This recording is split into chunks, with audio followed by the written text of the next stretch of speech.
Fertility doctors see hundreds, if not thousands of patients every year who are struggling to conceive. So what are the common themes that doctors notice which really have an impact on success outcomes? And what can you be doing outside of medical treatments to shorten your time to pregnancy? Today, I am very excited to be sitting down with the one and only Dr. Lora Shahine, who is going to share with you everything that you should know about trying to conceive in 2025. Welcome to your journey to fertility. This is the podcast that blends science with spirit to give you all the tools you need as you navigate your fertility journey. I'm your host, Jennifer Edmonds, and for the last 15 years, I've been helping women on their journeys to motherhood and beyond. I believe that combining the latest scientific research along with the best energetic and mindset practices will help you to avoid putting your life on hold and bring you closer to your baby. Each week, you'll learn ways to support your fertility and trust your body so that you can stop stressing that you'll never have your baby and finally walk your path to motherhood. This is the Your Journey to Fertility podcast. Hello, welcome back to the podcast. I am so honored to be welcoming our guest today. If you have been trying to conceive and have been anywhere on social media, I am sure you have come across the very wonderful Dr. Lora Shahine. Dr. Shahine is a reproductive endocrinologist, podcast host, author, and speaker who educates on reproductive health and wellness the world over. She has hundreds of thousands of followers across her various social media channels, and it is really easy to see why. She puts a lot of thought and a lot of empathy into all that she shares and educates people on. But I think what makes her approach special is that she went through the journey of struggling to conceive herself, not once, but twice. And she shares about that in this conversation as well. And I just think it gives her this really unique and beautiful perspective. And you can see in her work how much she understands this journey from a personal level. Now, in this episode, we talk about the different fertility issues that she treats, how to improve success outcomes on your own outside of just medical treatments, how much the emotional toll of this journey plays a part during treatments, and she also shares what it is that those who have shorter times to pregnancy do differently. Basically, if you are trying to conceive this year, whether at home or via treatments, then this is the conversation you do not want to miss. Now, just before we get started, I am so excited to remind you that Embrace the Journey starts in 1 week. 1 week to go. If you haven't heard about this yet, let me explain. This is my free 3-day live fertility yoga series that I offer just once or twice per year, and it won't be offered again until 2026. Now, if you are new to the practices of fertility yoga and you just want to get a little bit of a taste as to what it might be like, and if you have been listening to the podcast for a while and you hear me talking about all of these regulating tools that we have, this is such a wonderful way for you to get started. Within this 3-day live series, you have the opportunity to learn how the different practices of fertility yoga, breathwork, and meditation are going to help you on your own journey. Now, this is a standalone series. You get the recordings of all of the practices, so if you can't join live, you can then go back and watch them in your own time, and they're yours to keep. It is such a wonderful way to be in the energy of others who are on this journey as well, and really start to feel in your body how these practices can make a difference. So I've left the links down in the show notes. If you would like to get onto the registration list and come and join me, please do so. We are starting next Tuesday, the 29th of July. Now, following this, you have the opportunity to join the In Your Element Fertility Yoga program. This is my signature program, which is a way to really use these practices in a personalized way in your own journey.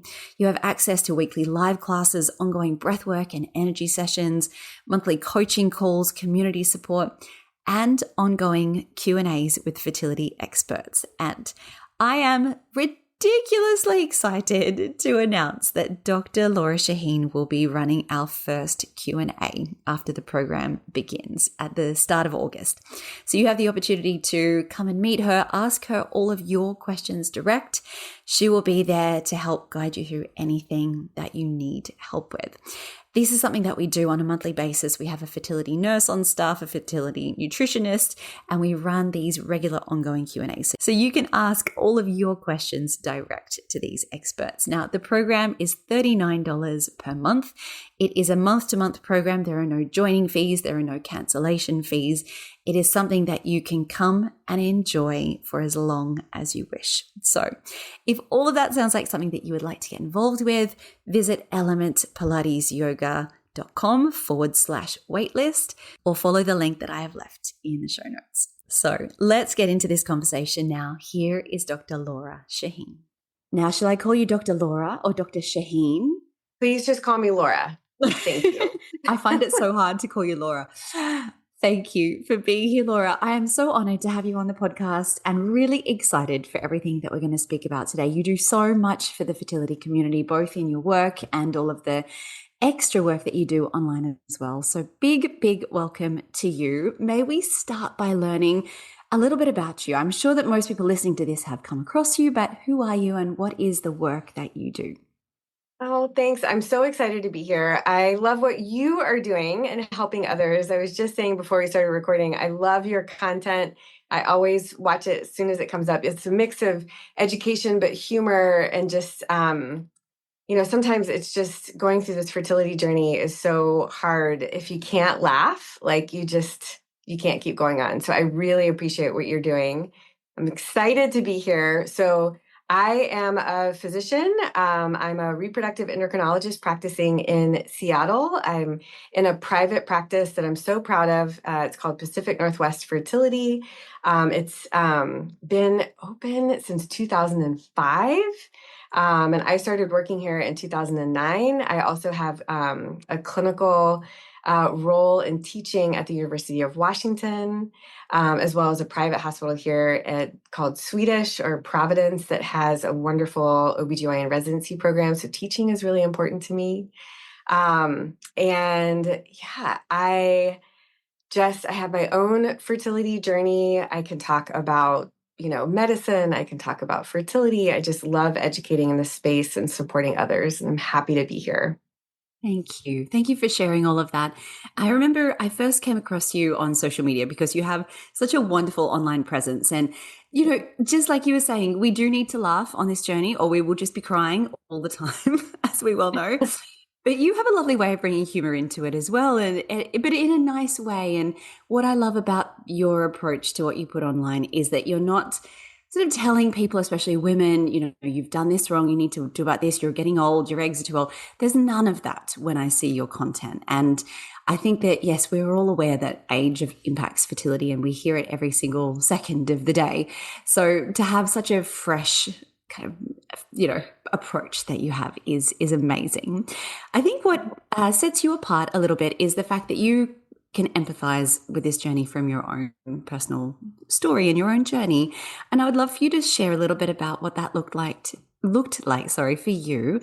And I remember hearing you speak on a podcast once about how you were then pregnant when you were going through your residencies or when you first started working in the fertility space. And you would get people coming in and patients and looking at you being pregnant and getting triggered by that. And it must have been such a roller coaster working and dealing with this at the same time. So I'd love to hear about your own journey as well. Oh, thanks. Yeah, I think I am like so many women of my generation that just assumed that you were fertile and didn't really talk a lot about struggling to conceive and loss. And I, worked really hard to not get pregnant when I was early married and working so hard in my career. We're so good at contraception. It works very, very well. But then when I stopped contracepting and it just wasn't happening easily, I was completely shocked. I remember going to my chief resident at UCSF and just sort of saying like, okay, just give me Clomid. Like I'm impatient. Like I just want to be here. And she's like, no, we got to do some tests. Like she was a very, very good doctor. It's kind of a problem being a physician because sometimes you just kind of want to bypass, but I totally agreed. And I ended up having elevated prolactin. So I have a little microadenoma in my pituitary gland that just has some extra cells that just loves making prolactin. And that really threw off my ovulation. Um, but I was, I just was convinced I'd had an IUD. So I was convinced that I had like trashed my uterus, and that's why I wasn't getting periods. And you just don't think rationally. But started to fix the prolactin levels, really focus on the key core issue. And I was able to conceive my first child pretty easily once we figured out what the issue is. And then, like so many people, I really struggled with trying to add to my family. So secondary infertility, I would say, was my biggest struggle because I figured, hey, I know exactly what's happening. As soon as I'm ready, I'm just gonna stop contracepting, take the medication that'll fix my prolactin levels, and I'll just conceive just as easily as I did with my first. And it just did not happen that way. So, low tech treatment, IUIs, and eventually IVF. And I just remember one of the things that just stuck out to me. It was just this intense pressure of, I knew I was already a mom, like I had a baby and I felt so grateful. But this push and pull between guilt of like, oh, I am a mom. Like, why am I so worried about adding to my family? But also feeling an intense responsibility to provide my daughter with a sibling. And then I was so worried about how far apart they would be. Because where does this, like, they have to be a 2-year age difference? Like, where does that come from? Actually, it's been lovely that they're a little bit further apart. But just such intense feelings, like vacillating between like guilt and frustration and confusion. And then, like, why did the first embryo transfer, second embryo transfer not work? What am I doing wrong? And I think there's amazing physicians out there that have not gone through infertility or done IVF, but I can say personally, it absolutely helped me understand my patients and their journey so much more. Um, it gave me patience. Like when my patients call me with silly questions, I realize nothing is silly. Like I remember trying to give myself the fertility shot to be like, did anything even get in? Like what's happening? What am I doing wrong? I was like, holy heck, if I am a fertility doctor, an IVF doctor, and I feel this clueless, I have got to help other people. And that's where the education piece comes from. And social media has been such a creative outlet and fun outlet for me and allows me to connect with wonderful people like you. So it's just been a win-win. But, I would never wish infertility or needing to do IVF on anyone. But for me, I can now look back on it as a gift, truly. Hmm. So you wanted to be a fertility specialist before you had fertility problems yourself, is that right? Yes. Oh, yeah. I was an infertile fertility doctor. What is that about? And that was another thing. There was a bit of shame. Like, I should know how this works. I should be able to figure this out. But it's humbling. That is for sure. Thank you for sharing all of that. And it is heartwarming to hear that if someone like you was confused and really lost in the whole process, that really makes a lot of people, I'm sure, who are listening to this feel a lot better about their own quote unquote craziness and all the stupid questions and that desire to call your fertility doctor at 2 o'clock in the morning and be like, why is this happening? And we've all been there. So I Yes. really appreciate you sharing all of that goodness. Can I Yeah. ask you about the sort of fertility issues that you're seeing more and more at the moment? You said that your private practice has been going for nearly 12 or 20 years then, I suppose. Almost. Yeah. Yeah. Yeah. Yeah. This year we turn 20 years. Yep. Yeah. Wow. Incredible. So are there differences in what you're seeing now compared to 20 years ago in terms of what people are coming to you for? I think thankfully people are coming to see me sooner.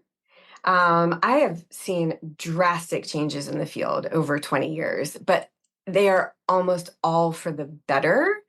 I feel like when I first started, IVF was very much a last resort and very defeating and just sort of like, oh my gosh, like I can't believe I have to do this. And the success rates were abominable and we were transferring way too many embryos, but that's just what we needed to have success.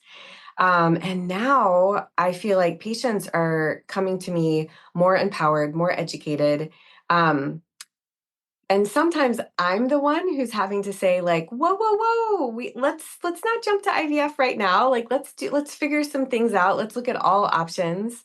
So I think that the education is out there. I think people are more educated, more empowered, asking more questions. But and more just accepting there's less shame in fertility, there's less shame in needing to do IVF. And I would definitely say other trends that I've seen are certainly patients are waiting until later in life to get a get a partner or try to conceive. Definitely people are doing more fertility preservation because that is something that the technology has developed during my career to really see even the ability of freezing eggs. That wasn't even an option when I first started fertility treatment. And then I've definitely seen more and more male factor fertility, lower sperm counts over time. I mean, I know the data is showing this, but I am seeing it as well. So lots of different trends, but not all bad. More education, more empowering, knowing options, coming to the field quicker so that people are getting a diagnosis sooner rather than suffering for years and then finally coming to see a fertility doctor. But, lots of different trends. Mm. And guess that was one of the most wonderful things about the presence of specialists like you on social media, where it is becoming more and more known that that old advice, well, just go and try for 12 months. And if nothing happens, go to your doctor. I think that has become a bit outdated. I mean, what if you don't have a period for 12 months? Is that still, I think it's really, really bad advice just to sit with those really old school things that we've been told. So you're right. And, I went through IVF. Yeah, I started in 2017, and there wasn't anyone on social media injecting themselves and being really open about their IVF journeys. And I look now when I open my Instagram feed, like it's full of women that are doing that. And I so appreciate that, because what a wonderful way to help others feel less alone. When you don't know anyone else in your life who's gone through IVF, it's wonderful to be able to say, wow, I'm not the only one going through this. And that is, yeah, so important. So important that we have that. Can I ask you about what things we can be doing outside of going to our doctor and following medical advice that we can do to improve chances and success rates at home? So for both men and for women. Absolutely. And I talk to my patients about this all the time. Like, I believe that we have to look at the whole patient. We can't just do IVF or just jump to something and not think about the overall health of both partners as a way to, even if you are doing treatment, it's going to help the treatment succeed sooner.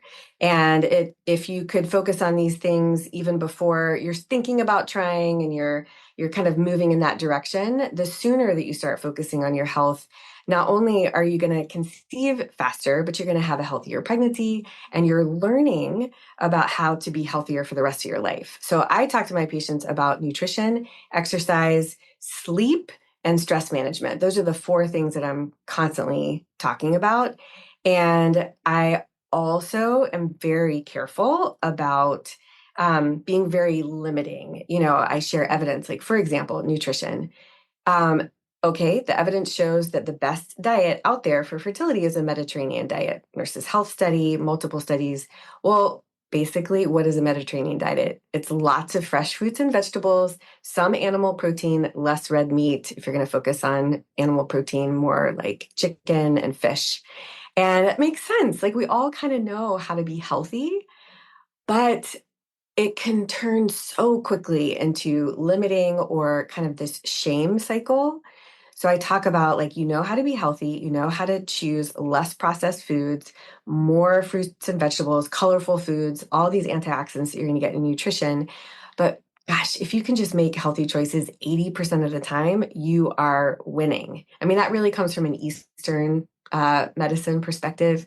80% is perfection, just to try to get out of that shame cycle. Because if we focus so much on this perfect, and air quotes, diet, then if someone doesn't conceive when they're trying to do all the right things, then they're like, oh, I must have not been doing it well enough. I didn't follow the doctor's advice close enough, that I must be doing something. And then it just, like, for some reason, recommendations turn into restrictions And it's part of, well, this is really my fault that I'm not getting pregnant. So I have to be so, so careful about, hey, these are healthy things, but like all within reason and all within moderation. Mm. I relate to that so much. I am not intolerant to gluten or dairy, and I was convinced I had to cut out those things as well as sugar, caffeine, all alcohol. If I had a piece of chocolate cake, I would just be like in a mess that I had ruined my fertility that month. And I mean, how ridiculous is that? And we know that people conceive every day without a perfectly healthy lifestyle. So you're right, it is such a delicate balance of let's do what we can to support ourselves and our bodies and our overall health, but let's not make it all about you have to be perfect or things won't work. Because you're right, when it doesn't work and you have been quote unquote perfect, where does that leave you? That puts you in a really dark place, I find. So Yeah. thank you for sharing that as well. And I find that I know fertility doctors, they are not nutritionists and they're not mental health workers. And sure, your job is to help someone get pregnant through all of the tools and the resources that you have.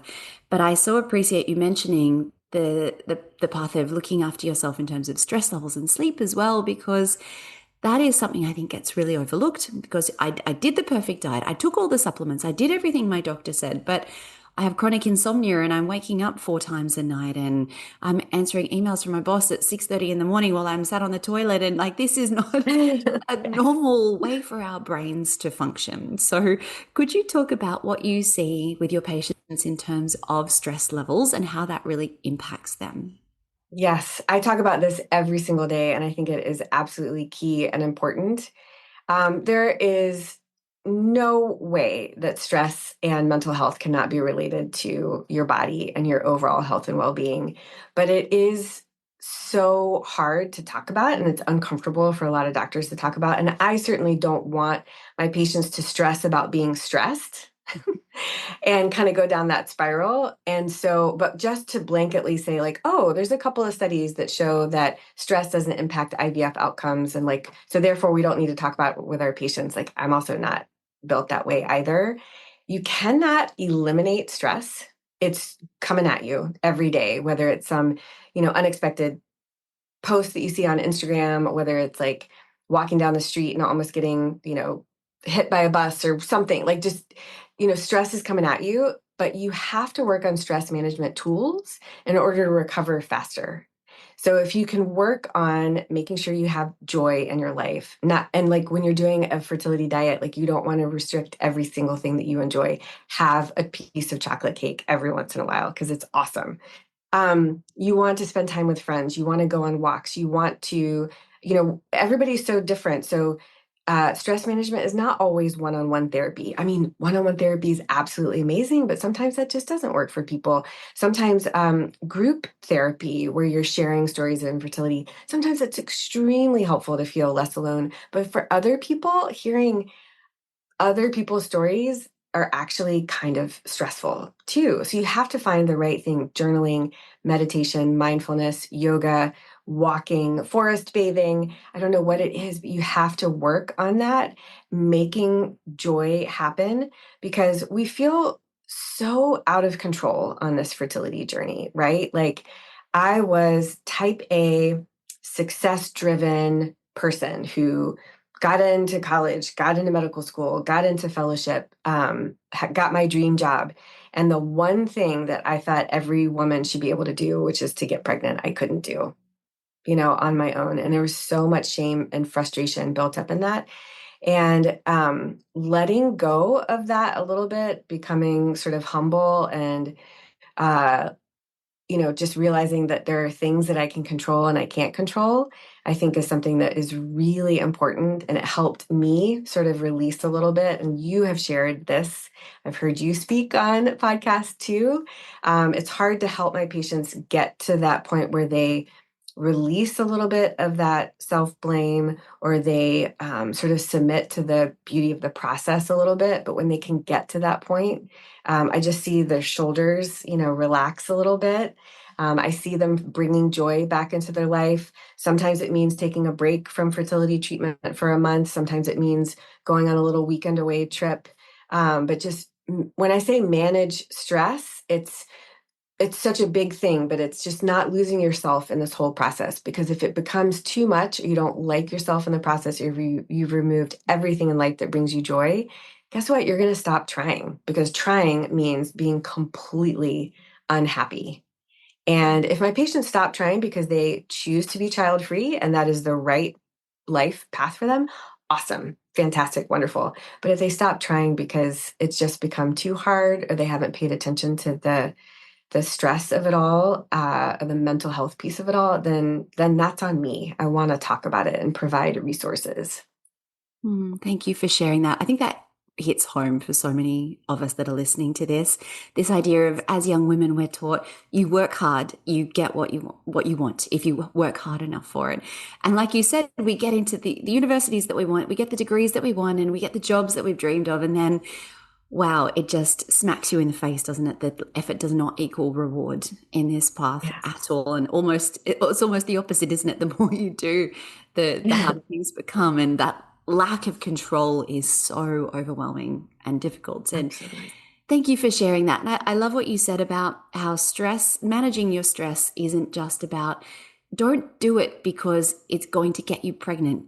Let's look at our stress levels, because your life is miserable if this is all that you're focusing on. And that's what I try to help my students and everyone that I come across on the internet learn, is that, you can get pregnant tomorrow or you can stop trying tomorrow. But if you are that miserable and you've gone so far down this rabbit hole that it's affected your relationship and your friendships and your work and your ability to get through the day, like, that's just not going to magically disappear once you get pregnant or have the baby. So I think that we need to really, really address all of that. So thank you for Yeah. sharing. Oh, It is. yeah. What you just made a very important point that I want to emphasize, especially in loss and miscarriage, stillbirth, things like that, failed embryo transfer, failed IUI, very much, oftentimes people are just like, okay, go, go, go, like next cycle, like let's go, let's go, let's keep going, just to meet the goal, but don't take time in the process to process and to work on the grief of infertility and the lost time and the frustration and the self-worth, the self-doubt that kind of all comes with this. Just getting pregnant and having a baby doesn't make all of those feelings go away. And it doesn't mean that you have to stop trying or take time off from fertility treatment, but it just means if you're just focusing on those steps and not looking inward, that stuff doesn't just go away. It'll come out at some point. And so doing both at the same time is really important. That is so true. Thank you. You Sure. must have seen literally what, thousands of patients over the course of your career, I suspect. Yeah. What do you think it is, or what do you sort of see more commonly that really impacts success outcomes in those that either maybe their first or second round of treatments work versus many? And I know it's so subjective, isn't it? I mean, every patient is different, but are there themes that you see that really help? That's a great question. I think that we all know what impacts fertility. Age for both eggs and sperm impact fertility. I think that health, overall health and well-being. So thinking about managing thyroid, managing diabetes, looking at other aspects of health, hypertension and things. Like, you want to think about the whole health of the person, not just the reproductive health, because the more that our body is focused on other things, the less we're going to focus on reproduction. Um, I think about endometriosis a lot. I think there's a lot of people that have undiagnosed endometriosis. The hardest part is that the most definitive way of diagnosing it is a surgery, laparoscopy, little camera in the belly button. And that is, it takes time to get the surgery and recover from the surgery, and there can be complications from it. So, but I'm constantly thinking about it, talking about it, maybe choosing protocols that could address it, even if it's there, not necessarily having the surgery. I do think that someone's overall health and wellness really does impact fertility. Sometimes it's really hard for people to hear that I don't recommend that they have a glass of wine every night. or that, in the state of Washington, here in the US, it's legal to have cannabis and marijuana and THC. And that absolutely impacts fertility, especially sperm health. And it's so hard to have something that has been, embraced in some aspects of health and even prescribed for nausea in the chemo setting or prescribed for insomnia. Well, how can it be healthy for other things? And it's from a plant, and you're telling me it can impact fertility. But there's bad habits that we should refrain from, like smoking too much alcohol, too much THC or marijuana. And then there's habits that we should focus on. Again, not to extremes, but nutrition, exercise, stress management, and sleep. All of those things can be helpful. And then I think something that is really important is to have a realistic understanding of success rates. I'm really very much often teaching people that even when we're in our peak fertility, when we're 25 years old, the chance of getting pregnant in one cycle with one egg, one sperm exposure is about 25%. People are shocked with that. They think it's like 100% from what they learned in health class of we should be scared of getting pregnant before we're ready.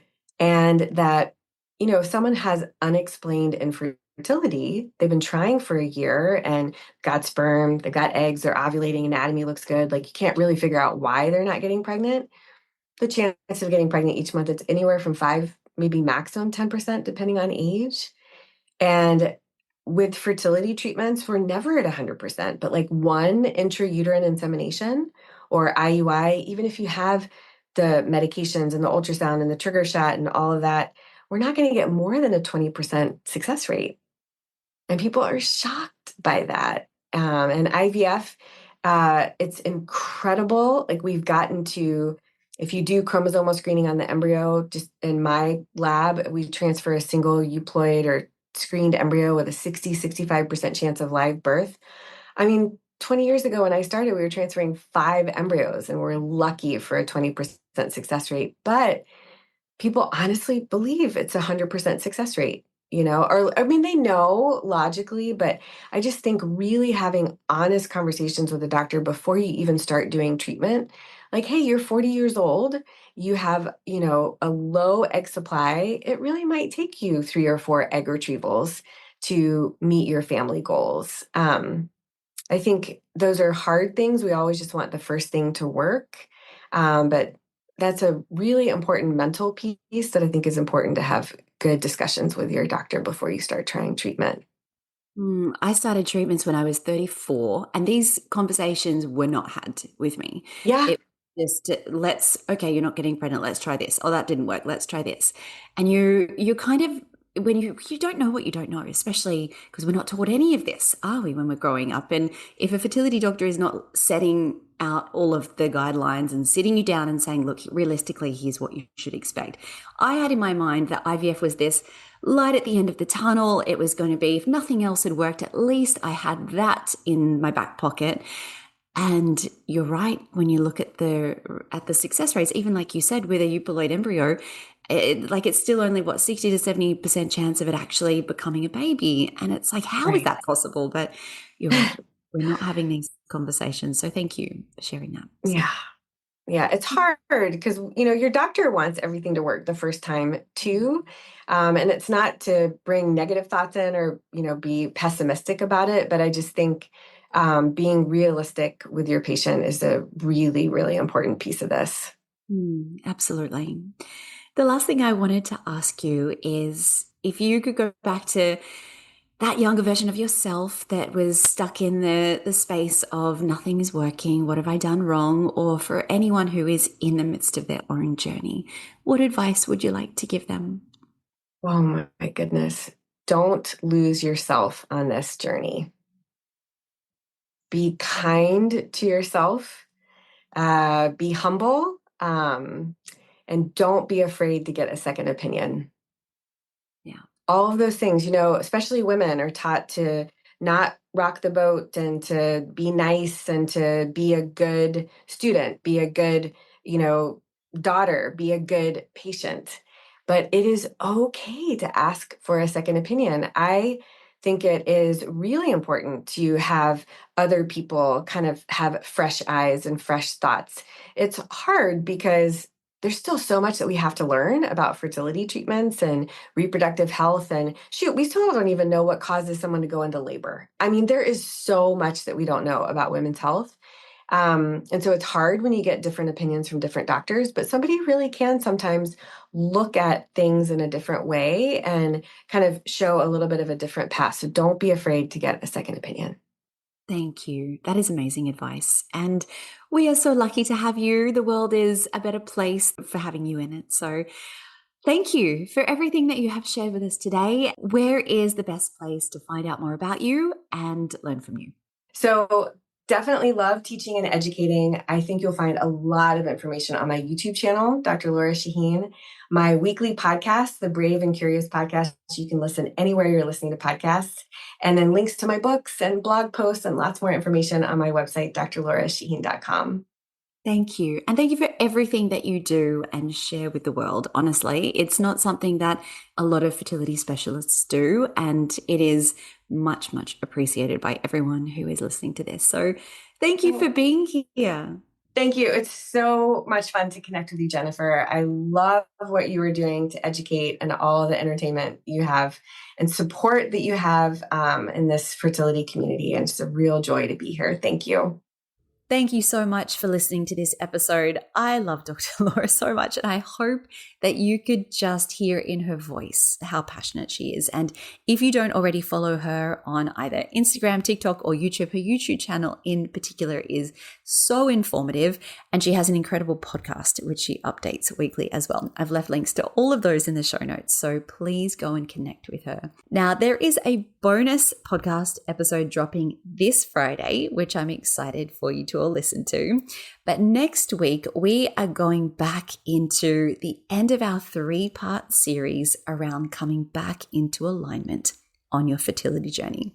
And the third and final episode is about how to stay resilient and keep going on this journey when everything feels so out of reach. So I can't wait to have you back for those next 2 episodes this week and next. But until then, I am sending you all my wishes as you continue your own journey to fertility. The most common thing I hear from students who are on their fertility journey is that the stress of trying to conceive has taken over their life. Your days end up being filled with endless appointments, navigating pregnancy announcements. You're trying to eat right, take all your supplements, and it is all you think about from the moment you wake up.